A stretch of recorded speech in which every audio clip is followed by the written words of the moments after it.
அப்போஸ்தலனாகிய பவுல் கலாத்தியருக்கு எழுதின நிருபம். 1 அதிகாரம். மனுஷராலும் அல்ல, மனுஷன் மூலமாயும் அல்ல, இயேசு கிறிஸ்துவினாலும் அவரை மரித்தோரிலிருந்து எழுப்பின பிதாவாகிய தேவனாலும் அப்போஸ்தலனாயிருக்கிற பவுலாகிய நானும் என்னுடனே கூட இருக்கிற சகோதரர் எல்லாரும் கலாத்தியா நாட்டிலுள்ள சபைகளுக்கு எழுதுகிறதாவது: பிதாவாகிய தேவனாலும் நம்முடைய கர்த்தராகிய இயேசு கிறிஸ்துவினாலும் உங்களுக்கு கிருபையும் சமாதானமும் உண்டாவதாக. அவர் நம்மை இப்பொழுதிருக்கிற பொல்லாத பிரபஞ்சத்தினின்று விடுவிக்கும்படி நம்முடைய பிதாவாகிய தேவனுடைய சித்தத்தின்படியே நம்முடைய பாவங்களுக்காக தம்மைத்தாமே ஒப்புக் கொடுத்தார். அவருக்கு என்றென்றைக்கும் உள்ள சதா காலங்களிலும் மகிமை உண்டாவதாக. ஆமென். உங்களை கிறிஸ்துவின் கிருபையினாலே அழைத்தவரை நீங்கள் இவ்வளவு சீக்கிரமாய் விட்டு வேறொரு சுவிசேஷத்திற்கு திரும்புகிறதைப் பற்றி நான் ஆச்சரியப்படுகிறேன். வேறொரு சுவிசேஷம் இல்லையே? சிலர் உங்களை கலகப்படுத்தி கிறிஸ்துவனுடைய சுவிசேஷத்தை புரட்ட மனதாய் இருக்கிறார்களே அல்லாமல் வேறல்ல. நாங்கள் உங்களுக்கு பிரசங்கித்த சுவிசேஷத்தை அல்லாமல் நாங்களாவது வானத்திலிருந்து வருகிற ஒரு தூதனாவது வேறொரு சுவிசேஷத்தை உங்களுக்கு பிரசங்கித்தால் அவன் சபிக்கப்பட்டவனாய் இருக்க கடவன். முன் சொன்னது போல மறுபடியும் சொல்லுகிறேன், நீங்கள் ஏற்றுக்கொண்ட சுவிசேஷத்தை அல்லாமல் வேறொரு சுவிசேஷத்தை ஒருவன் உங்களுக்கு பிரசங்கித்தால் அவன் சபிக்கப்பட்டவனாய் இருக்க கடவன். இப்பொழுது நான் மனுஷரையா தேவனையா யாரை நாடி போதிக்கிறேன்? மனுஷரையா பிரியப்படுத்த பார்க்கிறேன்? நான் இன்னும் மனுஷரை பிரியப்படுத்துகிறவனாய் இருந்தால் நான் கிறிஸ்துவின் ஊழியக்காரன் அல்லவே. மேலும் சகோதரரே, என்னால் பிரசங்கிக்கப்பட்ட சுவிசேஷம் மனுஷருடைய யோசனையின்படி ஆனதல்லவென்று உங்களுக்கு தெரிவிக்கிறேன். நான் அதை ஒரு மனுஷனால் பெற்றதுமில்லை, மனுஷனால் கற்றதுமில்லை. இயேசு கிறிஸ்துவே அதை எனக்கு வெளிப்படுத்தினார். நான் யூத மார்க்கத்தில் இருந்தபோது என்னுடைய நடக்கையை குறித்து கேள்விப்பட்டிருப்பீர்கள். தேவனுடைய சபையை நான் மிகவும் துன்பப்படுத்தி அதை பாழாக்கி என் ஜனத்தாரில் என் வயதுள்ள அநேகரை பார்க்கிலும் யூத மார்க்கத்திலே தேறினவனாய் என் பிதாக்களுடைய பாரம்பரிய நியாயங்களுக்காக மிகவும் பக்தி வைராக்கியமுள்ளவனாயிருந்தேன். அப்படியிருந்தும் நான் என் தாயின் வயிற்றில் இருந்தது முதல் என்னை பிரித்தெடுத்து தம்முடைய கிருபையினால் அழைத்த தேவன் தம்முடைய குமாரனை நான் புறஜாதிகளிடத்தில் சுவிசேஷமாய் அறிவிக்கும் பொருட்டாக அவரை எனக்குள் வெளிப்படுத்த பிரியமாயிருந்த போது உடனே நான் மாம்சத்தோடும் இரத்தத்தோடும் யோசனை பண்ணாமலும் எனக்கு முன்னே அப்போஸ்தலர் ஆனவர்களிடத்திலே எருசலேமுக்கு போகாமலும் அரபி தேசத்திற்கு புறப்பட்டு போய் மறுபடியும் தமஸ்கு ஊருக்கு திரும்பி வந்தேன். 3 வருஷம் சென்ற பின்பு பேதுருவை கண்டுகொள்ளும்படி நான் எருசலேமுக்கு போய் அவனிடத்தில் 15 நாள் தங்கியிருந்தேன். கர்த்தருடைய சகோதரனாகிய யாக்கோபை தவிர அப்போஸ்தலரில் வேறொருவரையும் நான் காணவில்லை. நான் உங்களுக்கு எழுதுகிற இவைகள் பொய்யல்லவென்று தேவனுக்கு முன்பாக நிச்சயமாய் சொல்லுகிறேன். பின்பு சீரியா சிலிசியா நாடுகளின் புறங்களில் வந்தேன். மேலும் யூதேயா தேசத்திலே கிறிஸ்துவுக்குள்ளான சபைகளுக்கு முகமறியாதவனாயிருந்தேன். முன்னே நம்மை துன்பப்படுத்தினவனே தான் அழிக்க தேடின விசுவாசத்தை இப்பொழுது பிரசங்கிக்கிறான் என்பதை மாத்திரம் அவர்கள் கேள்விப்பட்டிருந்து என்னை பற்றி தேவனை மகிமைப்படுத்தினார்கள். கலாத்தியர் 2 அதிகாரம்.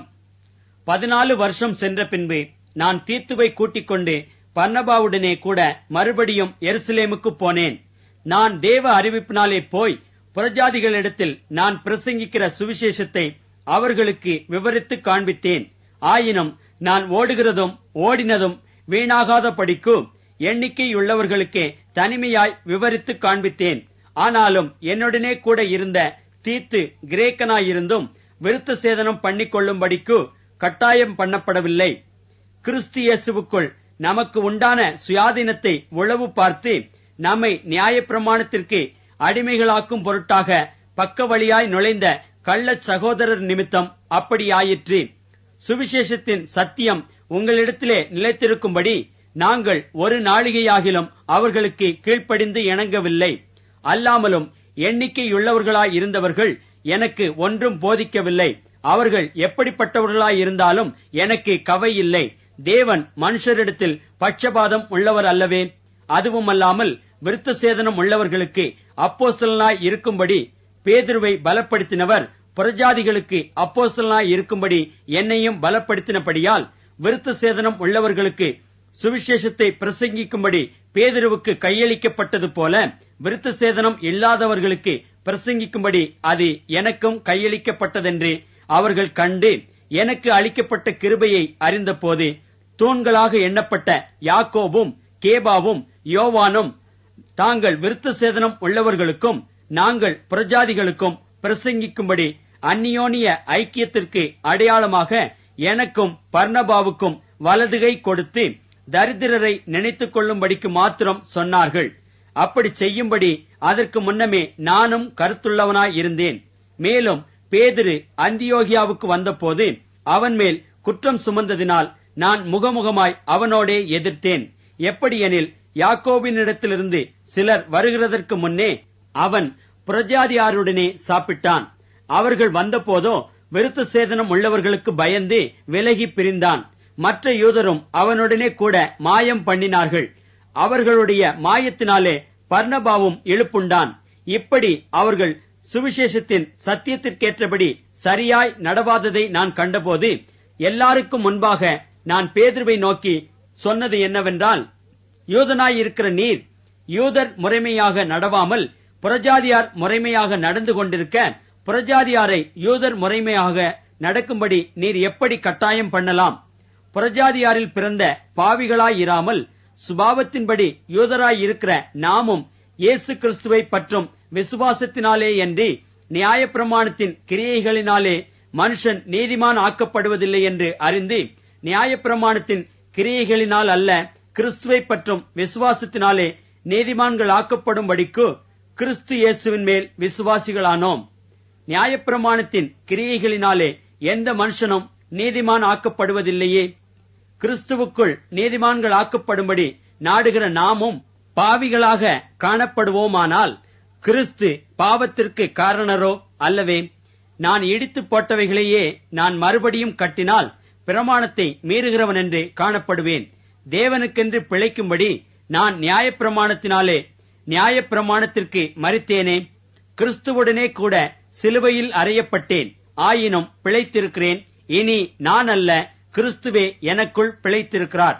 நான் இப்பொழுது மாம்சத்தில் பிழைத்திருக்கிறதோ என்னில் அன்பு கூர்ந்து எனக்காக தம்மைத்தாமே ஒப்புக் கொடுத்த தேவனுடைய குமாரனை பற்றும் விசுவாசத்தினாலே பிழைத்திருக்கிறேன்.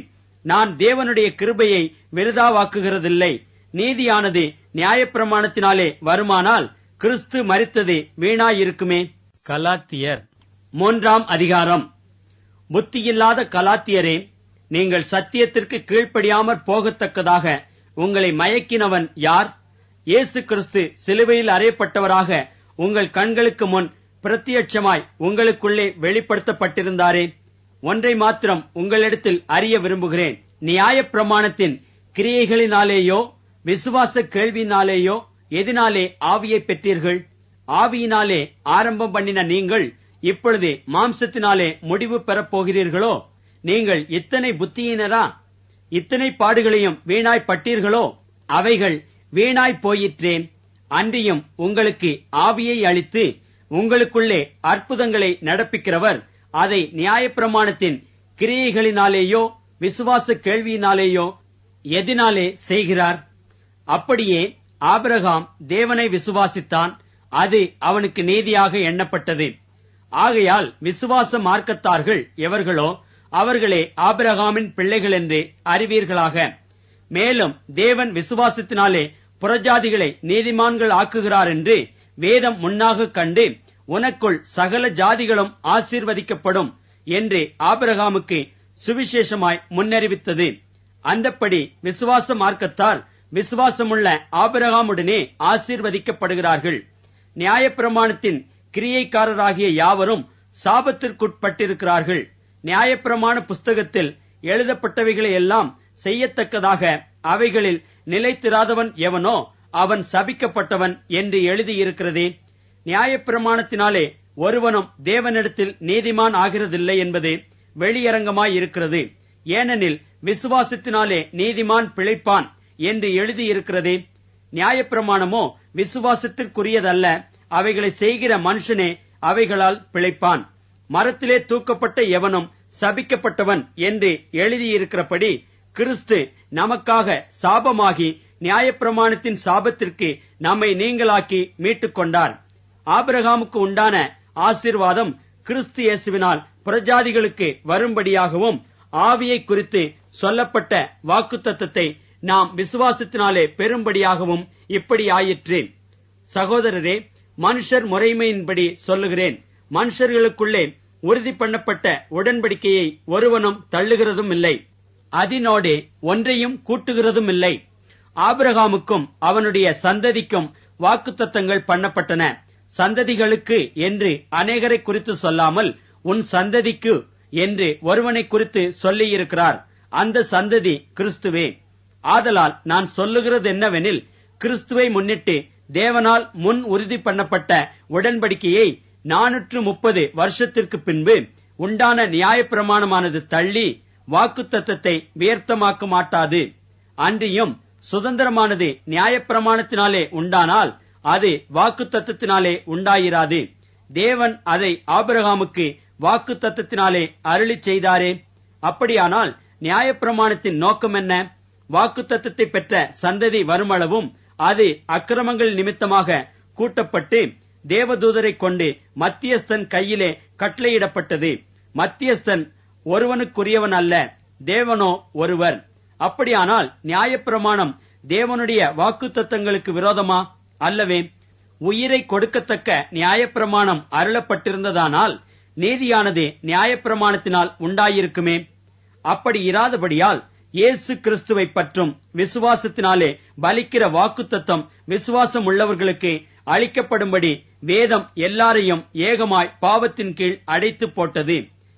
ஆதலால் விசுவாசம் வருகிறதற்கு முன்னே வெளிப்படப் போகிற விசுவாசத்திற்கு ஏதுவாக நாம் அழைக்கப்பட்டவர்களாய் நியாயப்பிரமாணத்தின் கீழ் காவல் பண்ணப்பட்டிருந்தோம்.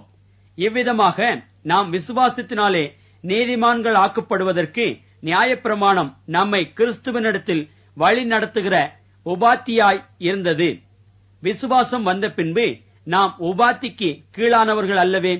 நீங்கள் எல்லாரும் கிறிஸ்து இயேசுவை பற்றும் விசுவாசத்தினால் தேவனுடைய புத்திரராய் இருக்கிறீர்களே. ஏனெனில் உங்களில் கிறிஸ்துவுக்குள்ளாக ஞானஸ்நானம் பெற்றவர்கள் எத்தனை பேரோ அத்தனை பேரும் கிறிஸ்துவை தரித்துக் கொண்டீர்களே. யூதன் என்றும் கிரேக்கன் என்றும் இல்லை, அடிமை என்றும் சுயாதீனன் என்றும் இல்லை, ஆணென்றும் பெண்ணென்றும் இல்லை, நீங்கள் எல்லாரும் கிறிஸ்து இயேசுவுக்குள் ஒன்றாயிருக்கிறீர்கள். நீங்கள் கிறிஸ்துவின் உடையவர்களானால் ஆபிரகாமின் சந்ததியாராயும் வாக்குத்தத்தத்தின்படியே சுதந்திரராயும் இருக்கிறீர்கள். கலாத்தியர் 4ஆம் அதிகாரம். பின்னும் நான் சொல்லுகிறதென்னவெனில், சுதந்திரவாளியானவன் எல்லாவற்றிற்கும் எஜமானாயிருந்தும் அவன் சிறு பிள்ளையாயிருக்கும் காலமளவும் அவனுக்கும் அடிமையானவனுக்கும் வித்தியாசம் இல்லை. தகப்பன் குறித்த காலம் வரைக்கும் அவன் காரியக்காரருக்கும் வீட்டு விசாரணைக்காரருக்கும் கீழ்ப்பட்டிருக்கிறான். அப்படியே நாமும் சிறு பிள்ளைகளாயிருந்த காலத்தில் இவ்வுலகத்தின் வழிபாடுகளுக்கு அடிமைப்பட்டவர்களாயிருந்தோம். நாம் புத்திர சுவிகாரத்தை அடையும்படி நியாயப்பிரமாணத்திற்கு கீழ்ப்பட்டவர்களை மீட்டுக் கொள்ளத்தக்கதாக காலம் நிறைவேறின போது ஸ்திரீயினிடத்தில் பிறந்தவரும் நியாயப்பிரமாணத்திற்கு கீழானவருமாகிய தம்முடைய குமாரனை தேவன் அனுப்பினார். மேலும் நீங்கள் புத்திரராய் இருக்கிறபடியினால் அப்பா பிதாவே என்று கூப்பிடத்தக்கதாக தேவன் தமது குமாரனுடைய ஆவியை உங்கள் இருதயங்களில் அனுப்பினார். ஆகையால் இனி நீ அடிமையாயிராமல் புத்திரனாயிருக்கிறாய். நீ புத்திரனேயானால் கிறிஸ்து மூலமாய் தேவனுடைய சுதந்திரனாயும் இருக்கிறாய். நீங்கள் தேவனை அறியாமல் இருந்த போது சுபாவத்தின்படி தேவர்கள் அல்லாதவர்களுக்கு அடிமைகளாயிருந்தீர்கள். இப்பொழுதோ நீங்கள் தேவனை அறிந்திருக்க அல்லது தேவனாலே அறியப்பட்டிருக்க பலனற்றதும் வெறுமையானதுமான அவ்வழிபாடுகளுக்கு நீங்கள் மறுபடியும் திரும்பி மறுபடியும் அவைகளுக்கு அடிமைப்படும்படி விரும்புகிறதெப்படி? நாட்களையும் மாதங்களையும் காலங்களையும் வருஷங்களையும் பார்க்கிறீர்களே. நான் உங்களுக்காக பிரயாசப்பட்டது வீணாய் போயிற்றோ என்று உங்களை குறித்து பயந்திருக்கிறேன். சகோதரரே, என்னைப் போல் ஆகுங்கள் என்று உங்களை வேண்டிக் கொள்ளுகிறேன். நான் உங்களைப் போலும் ஆனேனே. எனக்கு நீங்கள் அநியாயம் ஒன்றும் செய்யவில்லை. உங்களுக்கு தெரிந்திருக்கிறபடி நான் சரீர பலவீனத்தோடு முதலாந்தரம் உங்களுக்கு சுவிசேஷத்தை பிரசங்கித்தேன். அப்படியிருந்தும் என் சரீரத்தில் உண்டாயிருக்கிற சோதனையை நீங்கள் அசட்டை பண்ணாமலும் அரோசியாமலும் தேவதூதனைப் போலவும் கிறிஸ்து இயேசுவைப் போலவும் என்னை ஏற்றுக்கொண்டீர்கள். அப்பொழுது நீங்கள் கொண்டிருந்த ஆனந்த பாக்கியம் எங்கே? உங்கள் கண்களை பிடுங்கி எனக்கு கொடுக்கக்கூடுமானால் அப்படியும் செய்திருப்பீர்கள் என்று உங்களுக்கு சாட்சியாயிருக்கிறேன். நான் உங்களுக்கு சத்தியத்தை சொன்னதினாலே உங்களுக்கு சத்துருவானேனோ? அவர்கள் உங்களை நாடி வைராக்கியம் பாராட்டுகிறார்கள். ஆகிலும் நல் மனதோடே அப்படி செய்யாமல் நீங்கள் அவர்களை நாடி வைராக்கியம் பாராட்டும் பொருட்டு உங்களை புறம்பாக்க விரும்புகிறார்கள். நல் விஷயத்தில் வைராக்கியம் பாராட்டுவது நல்லதுதான். அதை நான் உங்களிடத்தில் இருக்கும் பொழுது மாத்திரமல்ல, எப்பொழுதும் பாராட்ட வேண்டும். என் சிறு பிள்ளைகளே, கிறிஸ்து உங்களிடத்தில் உருவாகும் அளவும் உங்களுக்காக மறுபடியும் கற்ப வேதனைப்படுகிறேன். உங்களை குறித்து நான் சந்தேகப்படுகிறபடியால் நான் இப்பொழுது உங்களிடத்தில் வந்திருந்து வேறு வகையாக பேச விரும்புகிறேன். நியாயப்பிரமாணத்திற்கு கீழ்ப்பட்டிருக்க விரும்புகிற நீங்கள் நியாயப்பிரமாணம் சொல்லுகிறதை கேட்கவில்லையா? இதை எனக்கு சொல்லுங்கள். ஆபிரகாமுக்கு 2 குமாரர் இருந்தார்கள் என்று எழுதியிருக்கிறது. ஒருவன் அடிமையானவளிடத்தில் பிறந்தவன், ஒருவன் சுயாதீனம் உள்ளவளிடத்தில் பிறந்தவன். அடிமையானவளிடத்தில் பிறந்தவன் மாம்சத்தின்படி பிறந்தான். சுயாதீனம் உள்ளவளிடத்தில் பிறந்தவன் வாக்குத்தத்தத்தின்படி பிறந்தான். இவைகள் ஞான அர்த்தமுள்ளவைகள். அந்த ஸ்திரீகள் 2 ஏற்பாடுகளாம். ஒன்று சீனாய் மலையில் உண்டான ஏற்பாடு. அது அடிமைத்தனத்திற்குள்ளாக பிள்ளை பெறுகிறது. அது ஆகார் என்பவள்தானே. ஆகார் என்பது அரபி தேசத்திலுள்ள சீனாய் மலை. அந்த ஆகார் இப்பொழுது இருக்கிற எருசலேமுக்கு சரி. இவள் தன் பிள்ளைகளோடே கூட அடிமைப்பட்டிருக்கிறாளே. மேலான எருசலேமோ சுயாதீனம் உள்ளவள். அவளே நம் எல்லாருக்கும் தாயானவள். அந்தப்படி பிள்ளை பெறாத மலடியே மகிழ்ந்திரு. கற்ப வேதனைப்படாதவளே களிப்பாய் எழும்பி ஆர்ப்பரி. புருஷன் உள்ளவளை பார்க்கிலும் அநாத ஸ்திரீக்கே அதிக பிள்ளைகள் உண்டு என்று எழுதியிருக்கிறது. சகோதரரே, நாம் ஈசாக்கைப் போல வாக்குத்தத்தத்து பிள்ளைகளாய் இருக்கிறோம். ஆகிலும் மாம்சத்தின்படி பிறந்தவன் ஆவியின்படி பிறந்தவனை அப்பொழுது துன்பப்படுத்தினது போல இப்பொழுதும் நடந்து வருகிறது. அதை குறித்து வேதம் என்ன சொல்லுகிறது? அடிமையானவளின் மகன் சுயாதீனம் உள்ளவளுடைய குமாரனோடே சுதந்திரவாளியாய் இருப்பதில்லை. ஆகையால் அடிமையானவளையும் அவளுடைய மகனையும் புறம்பே தள்ளு என்று சொல்லுகிறது. இப்படி இருக்க சகோதரரே, நாம் அடிமையானவளுக்கு பிள்ளைகளாய் இராமல் சுயாதீனம் உள்ளவளுக்கே பிள்ளைகளாய் இருக்கிறோம். கலாத்தியர் 5ஆம் அதிகாரம். ஆனபடியினாலே நீங்கள் மறுபடியும் அடிமைத்தனத்தின் நுகத்துக்குட்படாமல் கிறிஸ்து நமக்கு உண்டாக்கின சுயாதீன நிலைமையிலே நிலை கொண்டிருங்கள். இதோ, நீங்கள் விருத்த சேதனம் பண்ணிக்கொண்டால் கிறிஸ்துவினால் உங்களுக்கு ஒரு பிரயோஜனமும் இராது என்று பவுலாகிய நான் உங்களுக்கு சொல்லுகிறேன். மேலும் விருத்த சேதனம் பண்ணிக்கொள்ளுகிற எந்த மனுஷனும் நியாயப்பிரமாணம் முழுவதையும் நிறைவேற்ற கடனாளியாய் இருக்கிறான் என்று மறுபடியும் அப்படிப்பட்டவனுக்கு சாட்சியாக சொல்லுகிறேன். நியாயப்பிரமாணத்தினால் நீதிமான்களாக விரும்புகிற நீங்கள் யாவரும் கிறிஸ்துவை விட்டு பிரிந்து கிருபையினின்று விழுந்தீர்கள். நாங்களோ நீதி கிடைக்குமென்று ஆவியைக் கொண்டு விசுவாசத்தினால் நம்பிக்கையோടെ காத்திருக்கிறோம். கிறிஸ்து இயேசுவினிடத்தில் விருத்த சேதனமும் விருத்த சேதனம் இல்லாமையும் ஒன்றுக்கும் உதவாது. அன்பினால் கிரியை செய்கிற விசுவாசமே உதவும். நீங்கள் நன்றாய் ஓடினீர்களே. சத்தியத்திற்கு கீழ்ப்படியாமற் போக உங்களுக்கு தடை செய்தவன் யார்? இந்த போதனை உங்களை அழைத்தவரால் உண்டானதல்ல. புளிப்புள்ள கொஞ்சமாவானது பிசைந்த மாவனைத்தையும் உப்ப பண்ணும். நீங்கள் வேறு விதமாய் சிந்திக்க மாட்டீர்கள் என்று நான் கர்த்தருக்குள் உங்களை குறித்து நம்பிக்கையாயிருக்கிறேன். உங்களை கலக்குகிறவன் எப்படிப்பட்டவனாயிருந்தாலும் தனக்கேற்ற ஆக்கினையை அடைவான். சகோதரரே, இதுவரைக்கும் நான் விருத்த சேதனத்தை பிரசங்கிக்கிறவனாயிருந்தால் இதுவரைக்கும் என்னத்திற்கு துன்பப்படுகிறேன்? அப்படியானால் சிலுவையை பற்றி வரும் இடரல் ஒளிந்திருக்குமே. உங்களை கலக்குகிறவர்கள் தரிப்புண்டு போனால் நலமாயிருக்கும். சகோதரரே, நீங்கள் சுயாதீனத்திற்கு அழைக்கப்பட்டீர்கள். இந்த சுயாதீனத்தை நீங்கள் மாம்சத்திற்கு ஏதுவாக அனுசரியாமல் அன்பினாலே ஒருவருக்கொருவர் ஊழியம் செய்யுங்கள். உன்னிடத்தில் நீ அன்பு கூறுவது போல பிறனிடத்திலும் அன்பு கூறுவாயாக என்கிற இந்த ஒரே வார்த்தையிலே நியாயப்பிரமாணம் முழுவதும் நிறைவேறும். நீங்கள் ஒருவரையொருவர் கடித்து பட்சித்தீர்களானால் அழிவீர்கள். அப்படி ஒருவரால் ஒருவர் அழிக்கப்படாதபடிக்கு எச்சரிக்கையாயிருங்கள். பின்னும் நான் சொல்லுகிறது என்னவென்றால், ஆவிக்கேற்றபடி நடந்து கொள்ளுங்கள், அப்பொழுது மாம்ச இச்சையை நிறைவேற்றாதிருப்பீர்கள்.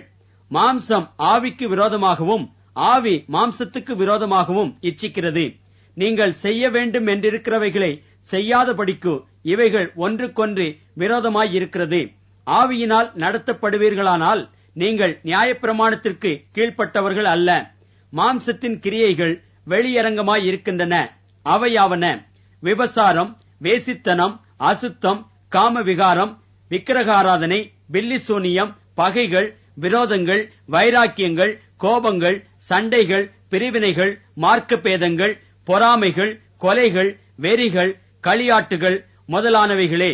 இப்படிப்பட்டவைகளை செய்கிறவர்கள் தேவனுடைய ராஜ்யத்தை சுதந்தரிப்பதில்லை என்று முன்னே நான் சொன்னது போல இப்பொழுதும் உங்களுக்கு சொல்லுகிறேன். ஆவியின் கனியோ அன்பு, சந்தோஷம், சமாதானம், நீடிய பொறுமை, தயவு, நற்குணம், விசுவாசம், சாந்தம், இச்சையடக்கம். இப்படிப்பட்டவைகளுக்கு விரோதமான பிரமாணம் ஒன்றுமில்லை. கிறிஸ்துவனுடையவர்கள் தங்கள் மாம்சத்தையும் அதன் ஆசை இச்சைகளையும் சிலுவையில் அறைந்திருக்கிறார்கள். நாம் ஆவியினாலே பிழைத்திருந்தால் ஆவிக்கேற்றபடி நடக்கவும் கடவோம். வீண் புகழ்ச்சியை விரும்பாமலும் ஒருவரையொருவர் கோபமூட்டாமலும் ஒருவர் மேல் ஒருவர் பொறாமை கொள்ளாமலும் இருக்க கடவோம். கலாத்தியர் 6ஆம் அதிகாரம். சகோதரரே, ஒருவன் யாதொரு குற்றத்தில் அகப்பட்டால் ஆவிக்குரியவர்களாகிய நீங்கள் சாந்தமுள்ள ஆவியோடே அப்படிப்பட்டவனை சீர்பொருந்த பண்ணுங்கள். நீயும் சோதிக்கப்படாதபடிக்கு உன்னை குறித்து எச்சரிக்கையாயிரு. ஒருவர் பாரத்தை ஒருவர் சுமந்து இப்படியே கிறிஸ்துவனுடைய பிரமாணத்தை நிறைவேற்றுங்கள். ஒருவன் தான் ஒன்றுமில்லாதிருந்தும் தன்னை ஒரு பொருட்டென்று எண்ணினால் தன்னைத்தானே வஞ்சிக்கிறவன் ஆவான். அவனவன் தன் தன் சுய கிரியையை சோதித்து பார்க்க கடவன். அப்பொழுது மற்றவனை பார்க்கும் போதல்ல, தன்னையே பார்க்கும்போது மேன்மை பாராட்ட அவனுக்கு இடமுண்டாகும். அவனவன் தன் தன் பாரத்தை சுமப்பானே. மேலும் திருவசனத்தில் உபதேசிக்கப்படுகிறவன் உபதேசிக்கிறவனுக்கு சகல நன்மைகளிலும் பகிர்ந்து கொடுக்க கடவன். மோசம் போகாதிருங்கள். தேவன் தம்மை பரியாசம் பண்ண ஒட்டார். மனுஷன் எதை விதைக்கிறானோ அதையே அறுப்பான். தன் மாம்சத்திற்கென்று விதைக்கிறவன் மாம்சத்தினால் அழிவை அறுப்பான். ஆவிக்கென்று விதைக்கிறவன் ஆவியினாலே நித்திய ஜீவனை அறுப்பான். நன்மை செய்கிறதில் சோர்ந்து போகாமல் இருப்போமாக. நாம் தளர்ந்து போகாதிருந்தால் ஏற்ற காலத்தில் அறுப்போம். ஆகையால் நமக்கு கிடைக்கும் சமயத்திற்கு தக்கதாக யாவருக்கும், விசேஷமாக விசுவாச குடும்பத்தார்களுக்கும் நன்மை செய்ய கடவோம். என் கையெழுத்தாய் எவ்வளவு எழுதினேன் என்று பாருங்கள். மாம்சத்தின்படி நல் வேஷமாய் காணப்பட விரும்புகிறவர்கள் எவர்களோ அவர்கள் தாங்கள் கிறிஸ்துவனுடைய சிலுவையின் நிமித்தம் துன்பப்படாதபடிக்கே உங்களை விருத்த சேதனம் பண்ணிக்கொள்ள கட்டாயம் பண்ணுகிறார்கள். விருத்த சேதனம் அடைந்திருக்கிற அவர்களும் நியாயப்பிரமாணத்தை கை கொள்ளாமல் இருக்கிறார்கள். அப்படி இருந்தும் அவர்கள் உங்கள் மாம்சத்தை குறித்து மேன்மை பாராட்டும்படிக்கு நீங்கள் விருத்த சேதனம் பண்ணிக்கொள்ள வேண்டுமென்று விரும்புகிறார்கள். நானோ நம்முடைய கர்த்தராகிய இயேசு கிறிஸ்துவின் சிலுவையை குறித்தே அல்லாமல் வேறொன்றையும் குறித்து மேன்மை பாராட்டாதிருப்பேனாக. அவரால் உலகம் எனக்கு சிலுவையில் அறையுண்டிருக்கிறது, நானும் உலகத்திற்கு சிலுவையில் அறையுண்டிருக்கிறேன். கிறிஸ்து இயேசுவுக்குள் விருத்த சேதனமும் ஒன்றுமில்லை, விருத்த சேதனம் இல்லாமையும் ஒன்றுமில்லை, புது சிருஷ்டியே காரியம். இந்த பிரமாணத்தின்படி நடந்து வருகிறவர்கள் எவர்களோ அவர்களுக்கும் தேவனுடைய இஸ்ரவேலருக்கும் சமாதானமும் இரக்கமும் உண்டாயிருப்பதாக. இனிமேல் ஒருவனும் எனக்கு வருத்தம் உண்டாக்காதிருப்பானாக. கர்த்தராகிய இயேசுவினுடைய அச்ச அடையாளங்களை நான் என் சரீரத்திலே தரித்துக் கொண்டிருக்கிறேன். சகோதரரே, நம்முடைய கர்த்தராகிய இயேசு கிறிஸ்துவின் கிருபை உங்கள் ஆவியுடனே கூட இருப்பதாக. ஆமென்.